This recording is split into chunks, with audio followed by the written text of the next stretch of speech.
Olá, vestibulando, sou professor Zenildo, professor de História, professor do Centro de Estudo Evolução, e hoje nós vamos abordar em nossa aula um assunto de deveras importância. Eu costumo dizer, de uma forma brincando, mas que é uma brincadeira bastante séria, que esse assunto ele é o mal sobre a terra aqui no Brasil. Por que, professor, ele é mal sobre a terra aqui no Brasil? Porque essa temática que nós vamos abordar foi responsável por criar uma sociedade hierarquizada, que é a sociedade brasileira, uma sociedade que concentra rendas, principalmente concentração de terra, e uma sociedade marcada pela desigualdade e pela uma prática terrível que, lamentavelmente, é bastante comum, que é o racismo.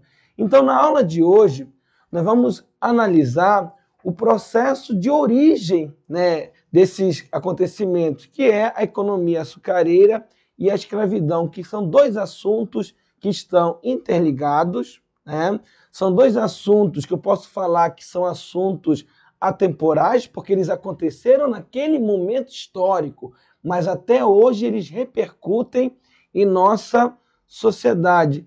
E são assuntos que são cobrados constantemente nos vestibulares. Mas antes da nossa aula, por favor, curta, comente, compartilhe, ative o sininho, siga o Evolução nas redes sociais e também siga os professores. Quiser me seguir, basta digitar lá nas redes sociais, no Instagram, o Zenildo Alves, que eu vou aparecer, beleza? Então vamos nessa.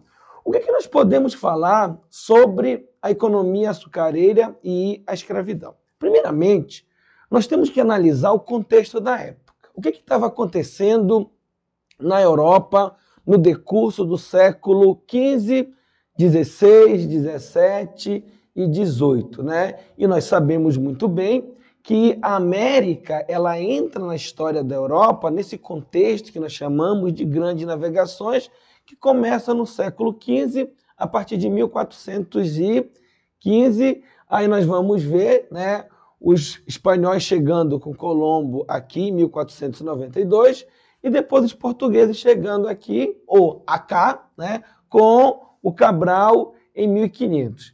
Então, assim, o que a Europa está vivenciando? A Europa está passando por várias situações, E nós temos dois fenômenos que estão se consolidando na Europa nesse momento, que é o absolutismo. Isso, com certeza, em história geral, você vai ver, A professora Shirley, que é uma parceira, uma grande professora, ela vai abordar isso com vocês em determinada aula. E o mercantilismo, Isso nós chamamos de antigo regime. O que é o absolutismo? É a centralização do poder na figura do rei, que vai possibilitar a formação do Estado moderno europeu.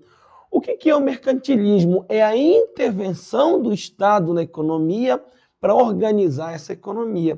Então nós vamos ver que os europeus, quando se expandem no processo das grandes navegações, e no nosso caso específico, direcionado para a América, quando eles chegam aqui, eles vão adotar práticas econômicas, políticas, sociais, embasada no antigo regime, ou seja, na sociedade hierarquizada, no absolutismo e no mercantilismo.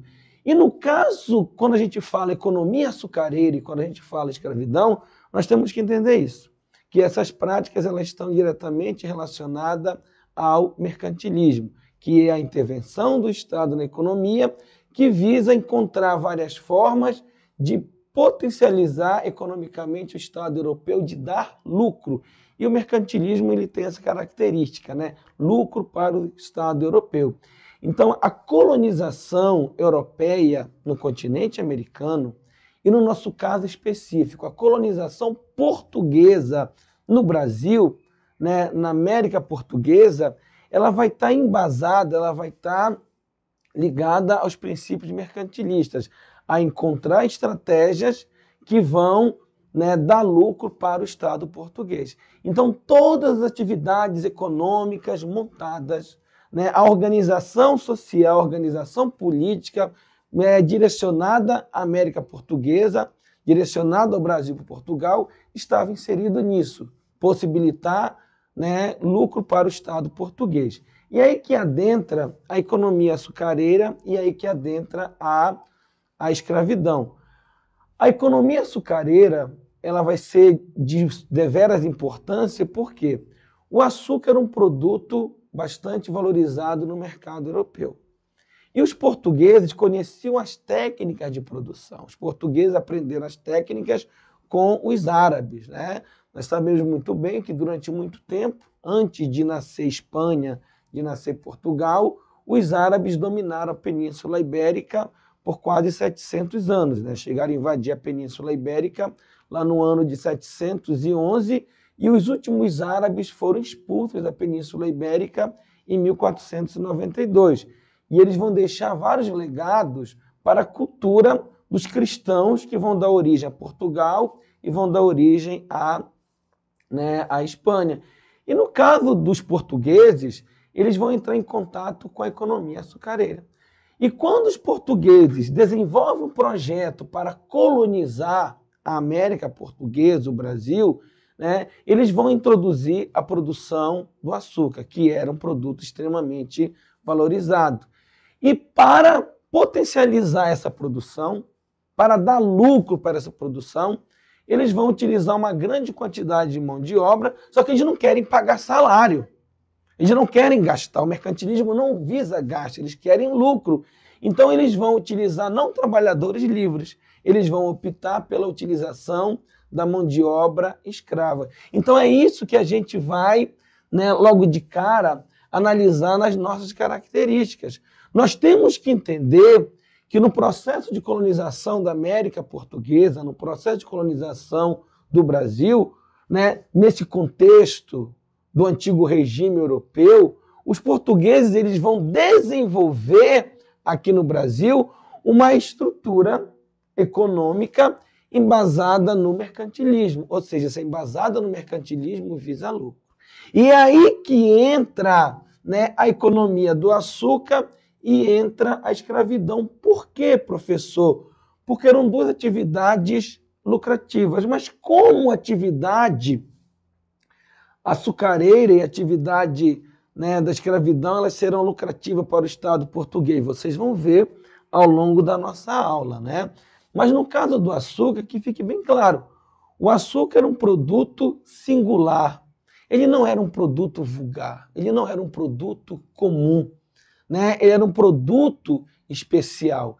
Então nós vamos ver que ele era visto como um ouro branco e como os portugueses conheciam suas técnicas de produção, né? E aqui no Brasil se encontrou um clima favorável e no Nordeste um solo favorável, o solo de Massapê, a sua produção ela vai ser, né, bastante intensificada e durante basicamente um século da produção açucareira, os portugueses eles controlaram, né, o açúcar brasileiro. Ele vai abastecer não só a Europa, ele vai abastecer com seus derivados a África, a Ásia. Nós podemos falar sem medo de errar e sem medo de sermos felizes. O açúcar foi o primeiro produto do que nós chamamos de era global, porque, como dizem alguns estudiosos da geografia, a globalização ela se inicia de fato com o processo das grandes navegações. Então, né, logo no século XVI, assim que os portugueses iniciam a colonização, a partir de 1530, nós vamos ver, né, a introdução dessas duas atividades. E uma coisa importante é que essa estrutura da atividade açucareira ela vai estar ligada naquilo que a gente chama de plantation. Então, tanto o açúcar, a produção do açúcar, quanto a escravidão vão estar inserida nisso que a gente chama de plantation, que vai marcar não só as atividades agrárias no Brasil, mas atividades agrárias na América Hispânica, né, em várias ilhas da Holanda, da Inglaterra e da França no Mar do Caribe, e também lá nos Estados Unidos, nas colônias do sul dos Estados Unidos, nas 13 colônias, né, que essa estrutura é o plantejo. O que é o plantejo? O plantejo ele é marcado, e aqui começa o primeiro mal sobre a terra Brasília, pelo latifúndio. Professor, o que é o latifúndio? O latifúndio é uma, como a gente fala lá no Pará, é uma porruda, né, extensão de terra, uma grande extensão de terra. E isso é um problema que já dá início à concentração fundiária. A concentração fundiária no Brasil inicia logo no início, sendo bem redundante, né? A questão fundiária, a concentração fundiária inicia logo no início da colonização, quando o governo português passou a ceder terra para colono, para os sesmeiros, para eles investirem, né, na produção de atividades lucrativas, principalmente o açúcar. Então nós temos o latifúndio, uma grande extensão de terra, nós teremos a utilização de um produto em larga escala e lucrativo, no nosso caso, o açúcar. Então nós temos a monocultura açucareira, né? Essa atividade, essa produção, ela não visa o mercado interno. O governo português, embasado no mercantilismo, não quer saber da felicidade dos colonos, do que os colonos estão comendo, e principalmente os mais pobres. Essa atividade visa o abastecimento de mercados, principalmente na Europa. Então, é uma atividade agroexportadora. E teremos, né, o outro mal sobre a terra Brasília, que vai ser a escravidão. Professor, como é que era a sociedade açucareira? Porque eu já vi no edital, né, no edital principalmente da UEA, mas também tem, né, questões que abordam a economia açucareira no Enem, mas como é que era essa sociedade? Né?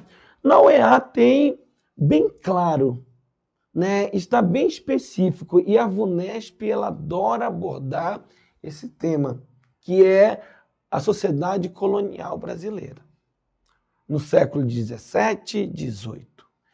E quando a gente fala da sociedade colonial, sem sombra de dúvidas, a sociedade açucareira é ela que vai fomentar essa nossa sociedade. E como é que era a sociedade colonial do açúcar? Ela era uma sociedade patriarcal. Ou seja, o poder estava centralizado na figura do homem, do pai, do senhor de engenho, branco, né?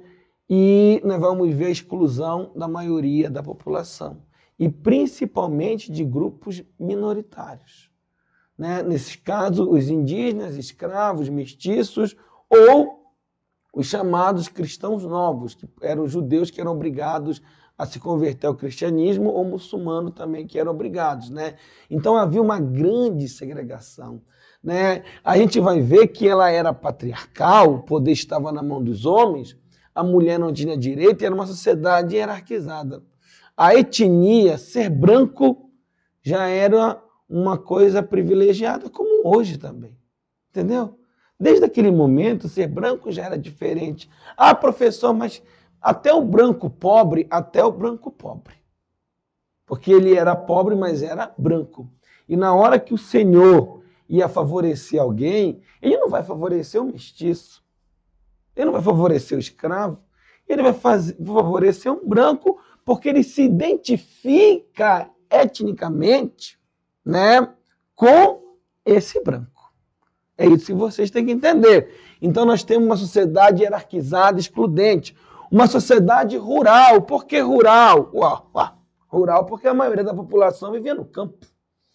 Existe uma frase de um historiador e sociólogo, que é o Sérgio Buarque de Holanda, onde ele diz que as vilas, as cidades, na sociedade açucareira, elas eram um apêndice do engenho. A vida se concentrava no engenho, na civilização açucareira. Então, a vida era no campo. E a sociedade ela era agrária. Como uma sociedade agrária? A base da economia era a agricultura, né? E qual é a correlação dessa atividade açucareira com a escravidão. Já falei várias vezes, né? A relação é que, para se produzir em larga escala, nós vamos precisar de uma grande quantidade de trabalhadores. O problema é que eu não quero pagar salário. Eu quero lucrar. E, além disso, eu quero que, né, a minha mão de obra reproduza lucro. E é nesse período que a gente vai ver a escravidão moderna, que é o processo de utilizar africanos como mão de obra escrava aqui no continente americano. Ah, professor, mas, né, se escravizou também o indígena. Correto. Dá uma olhada aqui, ó.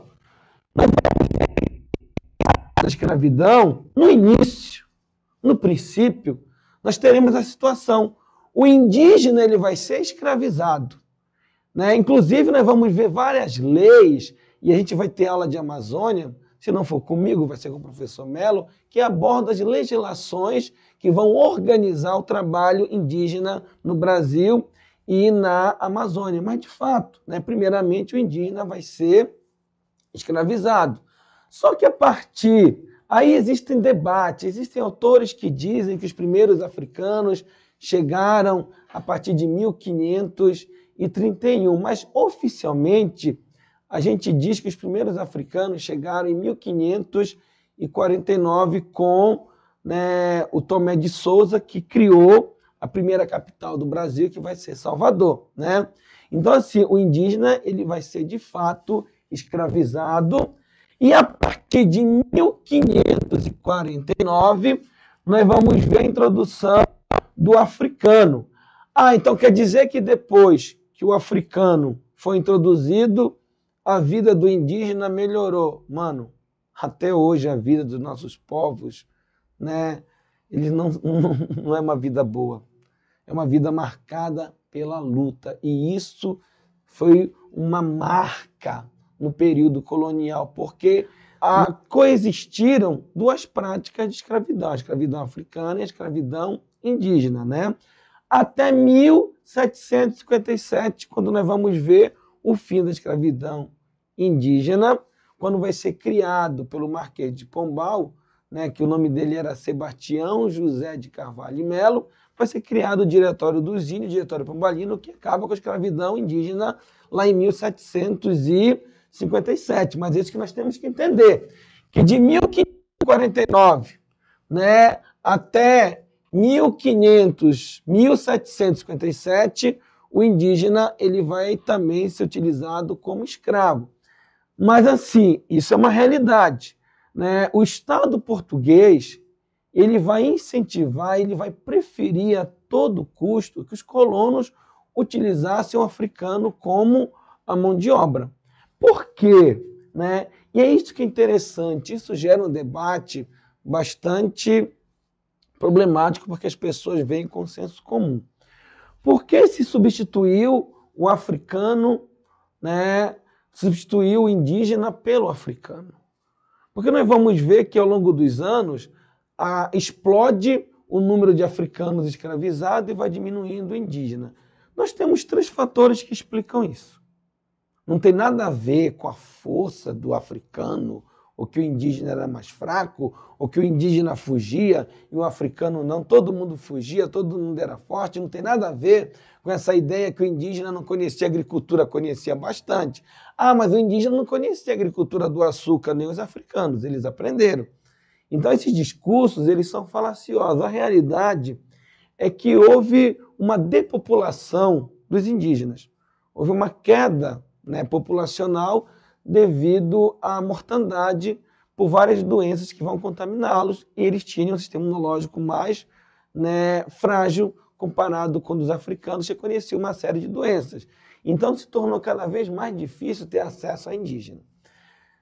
Segundo, e isso é um assunto, né, problemático, nós vamos ver que a igreja ela vai combater a escravidão indígena.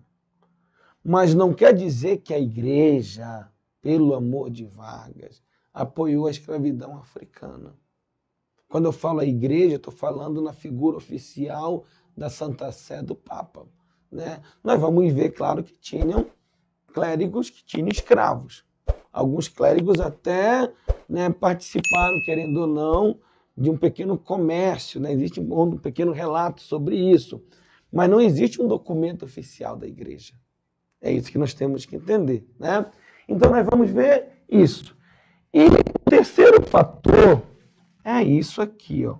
O terceiro fator, o comércio de escravos, né, o comércio de africanos, gerava lucro para o Estado português. É essa que é a razão da introdução em larga escala do trabalho africano. O comércio ele era lucrativo. E se dá lucro, ele vai estar inserido onde? No mercantilismo. E se dá lucro, ele tem que dar bastante lucro para o Estado. Então, na verdade, nós podemos falar que o comércio de africano ele vai ser lucrativo. Ele vai ser tão lucrativo como a atividade açucareira, como a mineração lá na frente, né? E aqui na colônia, o africano fazia o que aqui no Brasil? Ele trabalhava em tudo. Tinha o escravo urbano, o escravo rural, tinha o escravo de ganho, que era o escravo que tinha um ofício, ele trabalhava por conta própria, ele poderia ser um alfaiate, um sapateiro, ele poderia fazer quitute, poderia ser doceiro, né? Mas ele era um escravo e parte do lucro ele dava para o seu senhor e ficava com dinheiro para ele, que nós chamamos de pecúlio. O pecúlio era o dinheiro que o escravo guardava. Professor, e para que o escravo guardava dinheiro? Ele guardava dinheiro para comprar a sua alforria, a sua liberdade, né? Então nós vamos ver isso. Aí uma coisa interessante que está caindo muito em vestibular. Era proibido que o escravo usasse calçados. O escravo tinha que andar descalço, né? Então nós vamos ver isso. Na colônia, o escravo atuava em tudo, né? Existia a escravidão na África? Existia.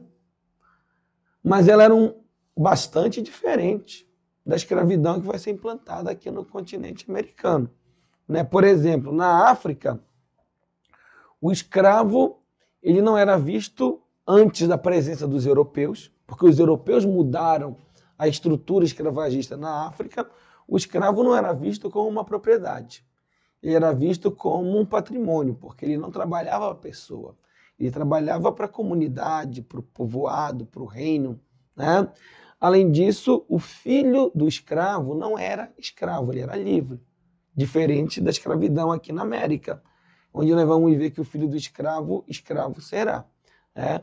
Outra coisa importante, antes da chegada dos europeus, a prática de escravidão na África não tinha um viés marcadamente mercantil, ou seja, não se escravizava para se vender. Grosso modo, isso muda com a chegada dos árabes a partir do século VIII, né? E se intensifica com a chegada dos portugueses, dos europeus, a partir do século XV. Então nós vamos ver isso. Durante muito tempo a escravidão ela não tinha um viés mercantil. O escravo ele era um devedor, ele era um prisioneiro de guerra, mas ele não era utilizado, né, em várias regiões como uma forma de mercado. Era mínima essa prática. E quem vai intensificar são primeiramente os árabes e depois os europeus, né? E outra coisa importante que cai constantemente nos vestibulares. Na África, uma sociedade escravagista. O que é isso, professor? Olhe nos meus olhos. Quando eu falo que não existia uma sociedade escravagista, eu estou dizendo que a base da riqueza de vários reinos, de vários povoados na África, não era a escravidão. A base da riqueza era o trabalho livre. Então, tinha escravidão? Tinha. Mas a escravidão não gerava riqueza. Isso mudou com a chegada dos europeus, né? Agora, onde é que nós teremos uma sociedade escravagista? Na América, né? No Brasil. E os africanos, eles vão resistir, o escravo ele vai resistir à escravidão? Vai. Desde o primeiro momento que ele chega aqui ao continente, né, que ele é usurpado, que ele é traficado, que ele vem de forma compulsória, ele vai resistir. Seja com fugas, ou seja, reinventando prática, criando cultura.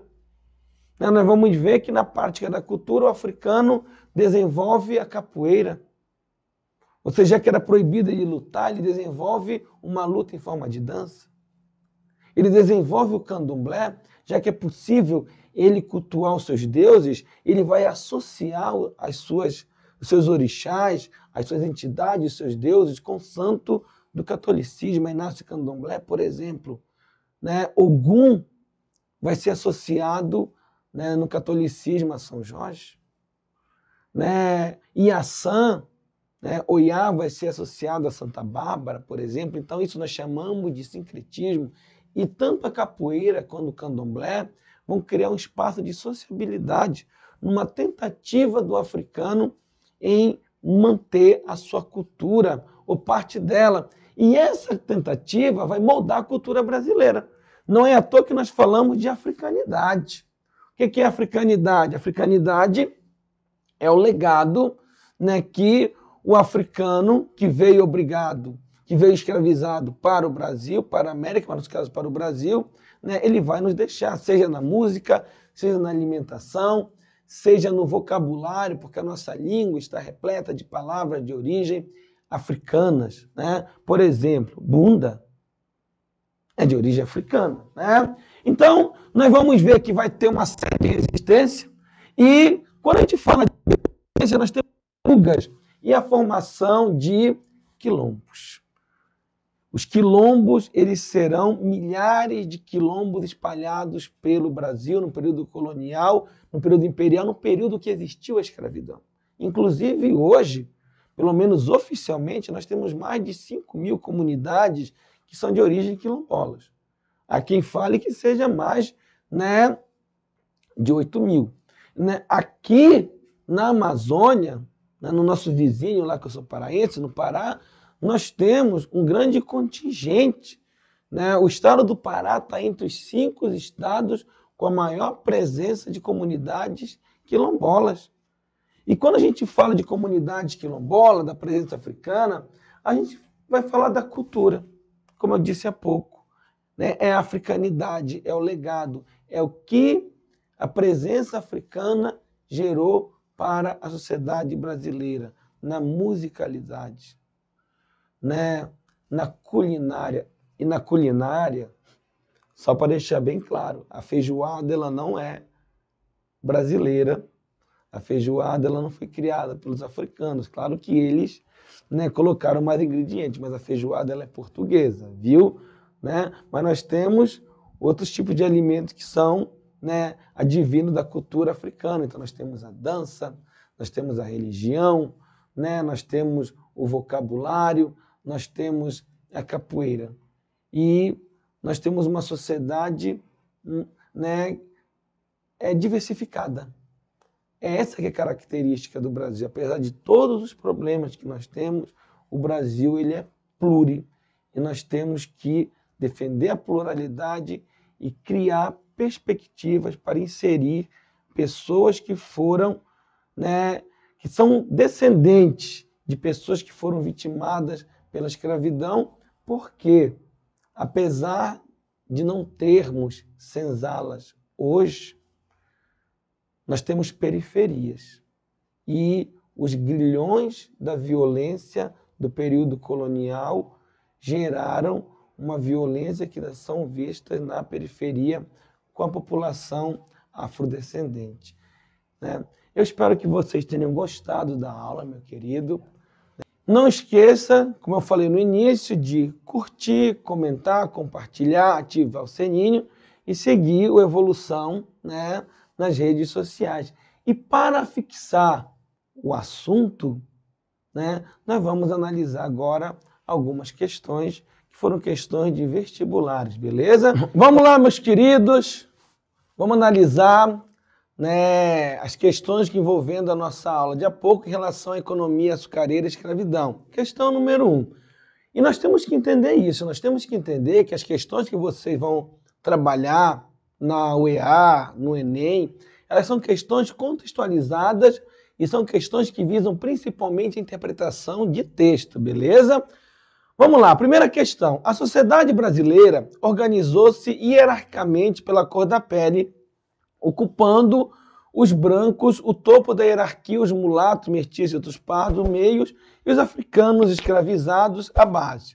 Os engenhos não criaram essa hierarquia, mas suas estruturas internas, com proprietários de origem europeia, trabalhadores coagidos, primeiros indígenas e depois africanos, e uma série de artesãos e outras posições ocupadas por brancos pobres, ex-escravos libertos e povo de origem mistas, tendiam a reforçar e expor a estrutura consistente da sociedade.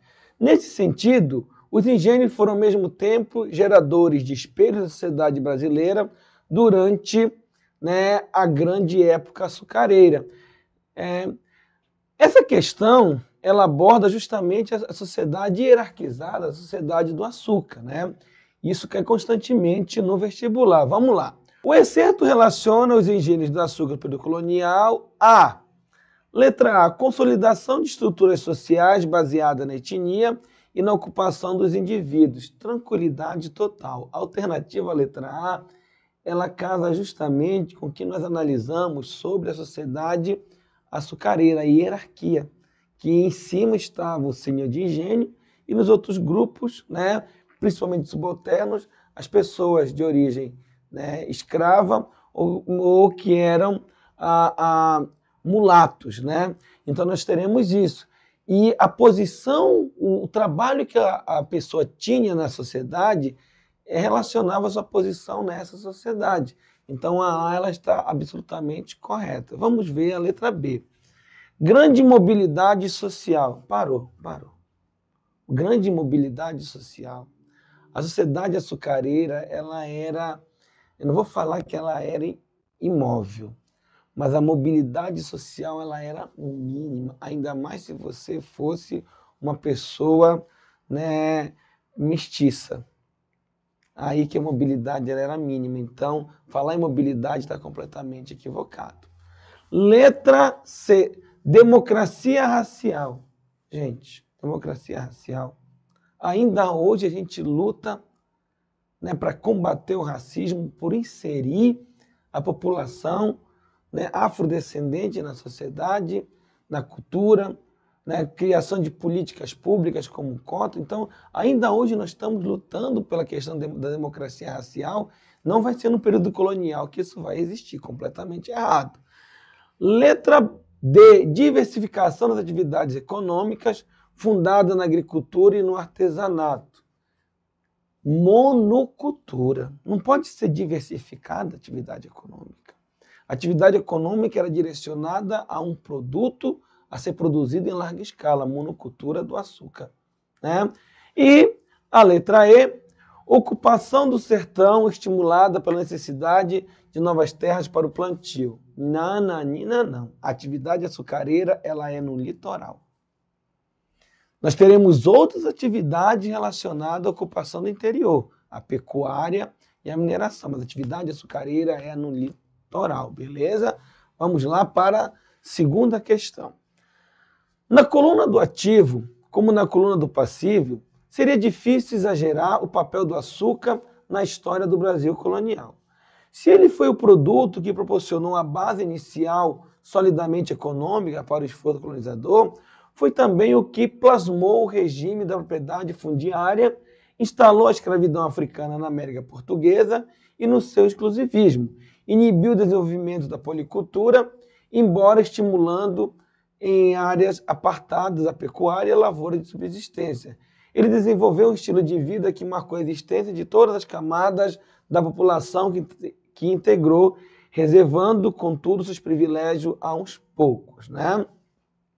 O texto indica que no Nordeste açucareiro do século XVI e XVII, letra A mão de obra de escravizados de origem africana e indígena era empregada nos canaviais, na pecuária e na lavoura de subsistência. Qual é o erro?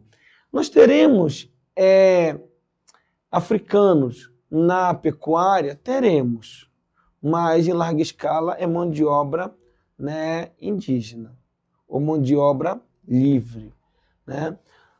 Na atividade de subsistência, Nós não vamos ter, porque atividade de subsistência não é uma atividade que visa lucro. A atividade de subsistência ela era praticada pelo próprio colono para a sua subsistência, né, para a sua vivência local. Então ela não é uma atividade que a gente vai usar a mão de obra escrava, a gente vai utilizar a mão de obra escrava em atividade lucrativa, como, né, atividade açucareira, e lá na frente a atividade da mineração. Letra B, a distribuição de terra baseava-se na concessão pela coroa de privilégio de pequenos lotes não, latifúndio. Nós vamos ver que a doação eram grandes extensões de terra. Vocês estão vendo que está casando tudo com a nossa aula? Não é uma coincidência, é a realidade. As questões, elas abordam essas principais características que nós analisamos. Letra C. Os privilégios concentravam-se na mão dos senhores de engenho, em detrimento da população escravizada ou livre e pobre. A letra C é a alternativa correta. Letra D. O desenvolvimento de relações socioeconômicas fundada na horizontalidade. Não. Horizontalidade é aqui, ó. É aqui. Todo mundo se olha nos olhos. Ela era hierarquizada. Você olha para cima, então era uma relação vertical. E de cima para baixo. E quem estava embaixo só olhava e a porrada vinha e você tinha que obedecer. Não é horizontal, é vertical. Beleza? Letra E. O modo de produção, pelo amor de Vargas, o modo de produção feudal no Brasil. Se na Europa o feudalismo já estava basicamente morto nesse período, não vão trasladar o feudalismo para o Brasil, né? Então esquece, né, o feudalismo aqui, isso não vai existir, beleza? Vamos lá para a nossa próxima questão. Terceira questão. Muitos escravos e libertos recorriam aos orixás para resolver diferentes tipos de problema. Aos poucos, a crença nos orixás foi se desenvolvendo e no século XIX deu origem ao candomblé. Essa religião era formada por irmãos de fé, pessoas que acreditavam nos orixás e que se reuniam em torno de uma mesma casa ou terreiro. Nesse espaço, que era comandado por uma mãe de santo ou um pai de santo, além de realizar suas cerimônias religiosas, entrar em contato com os seus deuses e buscar resposta por meio de jogo de adivinhação, muitos escravos e libertos conseguiram formar outra família. Olha só, formar outra família. Eu tenho minha família, e que outra família é essa? Essa outra família seriam os amigos, os espaços de sociabilidade, de confraternização, de tentar manter uma cultura, né, que era parecida com a cultura dos nossos ancestrais lá na África. Família essa que muito se assemelhava com as grandes linhagens existentes em diversas localidades africanas. O texto caracteriza o candomblé como, letra A, uma estratégia de recusa e resistência dos escravizados diante dos esforços de catequização empreendida pelos jesuítas, né, portugueses. Os jesuítas não catequizavam. Os africanos eram indígenas. Tudo bem que o candomblé é uma forma de recusa, de oposição à cultura dominante, mas não tem correlação com a catequização dos jesuítas, que isso era, né, a catequização direcionada aos indígenas. Letra B. Uma tentativa de conciliar características de distintas religiosidades de matriz africana, como o politeísmo e as idolatrias. Olha só. Esse é o grande problema de questões de texto de interpretação. Você pode encontrar até 3 questões alternativas corretas, né? A letra B, ela está correta, mas ela está incompleta. Porque o texto, além de falar da religião, que é importante, o texto está falando algo além da religião. Está falando que a religião era um espaço de sociabilidade. Então é por isso que a alternativa correta é a letra C. Uma religião derivada de crença de origem africana que possibilitou o surgimento de espaços de sociabilidade e solidariedade entre escravizados. Então nós podemos dizer que a letra B ela está inserida na letra C. A letra C é mais ampla e ela abrange de forma mais correta o texto, né? Letra D, uma religião trazida da África. Opa, pelo amor de Vargas, o candomblé não é uma religião africana. É uma religião brasileira formada do sincretismo religioso, né, de religiões de matrizes africanas com o cristianismo católico. Beleza? Letra E, uma religião de matriz islâmica. Islâmica não, né? O islamismo é uma outra religião monoteísta, então não. Beleza? Vamos lá para a quarta questão. Questão 4. Leia os textos. A escravidão, como um aspecto menos importante da sociedade, deve ser distinguida da escravidão como instituição. Naqueles lugares onde poucas pessoas possuíam poucos escravos, talvez como exemplo com pisco de riqueza, mas não como trabalhador, a escravidão era incidental à estrutura da sociedade e ao funcionamento da economia. A escravidão tornou-se importante quando os escravos foram usados extensivamente na produção e no monopólio do poder político ou na servidão doméstica, incluindo serviços sexuais. O que esse texto 1 está dizendo? Ele está abordando a sociedade escravagista. Ele está dizendo bem claro que na África não tinha uma sociedade escravagista, né? Pelo menos na maioria dos lugares, apesar da escravidão. Vai ter sociedade escravagista onde o escravo produz riqueza aqui na América. Texto 2. A escravidão já existia na África antes do comércio atlântico e por muito tempo continuou a ter ali um significado muito diferente do que prevalecia nas Américas. Tanto o texto 1 quanto o texto 2 estão abordando a ideia de que a escravidão na África ela era diferente da escravidão implementada na América.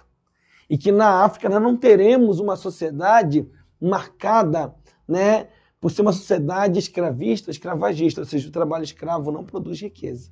Diferente da América, beleza? Assinale a alternativa correta sobre a escravidão desenvolvida entre os séculos XV e XIX.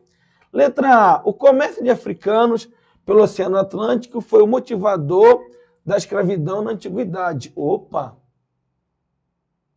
O Atlântico, ele entra na história da Europa na modernidade.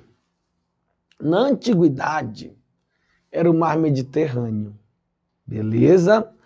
Letra B. A escravidão moderna contribuiu pouco para o desenvolvimento do capitalismo. O quê? O comércio de africanos gerou o capital, os recursos, capital primitivo, que vai embasar o sistema capitalista. O capitalismo ele se fez, né, sobre o sangue de africanos escravizados. Letra C. O comércio atlântico favorece o desenvolvimento gradual das sociedades escravistas nas Américas e o lucro para comerciantes portugueses estabelecidos nos portos africanos. Perfeito, né? Letra D. A chegada dos colonizadores portugueses na África Ocidental evitou o uso massivo de africanos como mão de obra nas Américas. Ao contrário, a chegada dos portugueses intensificou isso.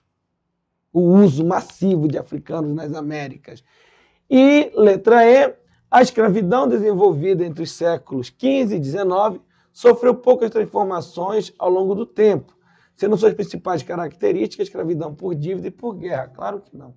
Com a chegada dos europeus na África, a escravidão ela vai ser marcada pela escravidão mercantil, pegar uma pessoa e vendê-la como mão de obra escrava. Beleza? Muito bem, meus queridos, espero que vocês tenham gostado da aula, espero que vocês tenham gostado da análise das questões. E, mais uma vez, não custa repetir, pela enésima vez, curta, comente, compartilhe, ative o sininho e siga a evolução nas redes sociais. Obrigado e até a próxima.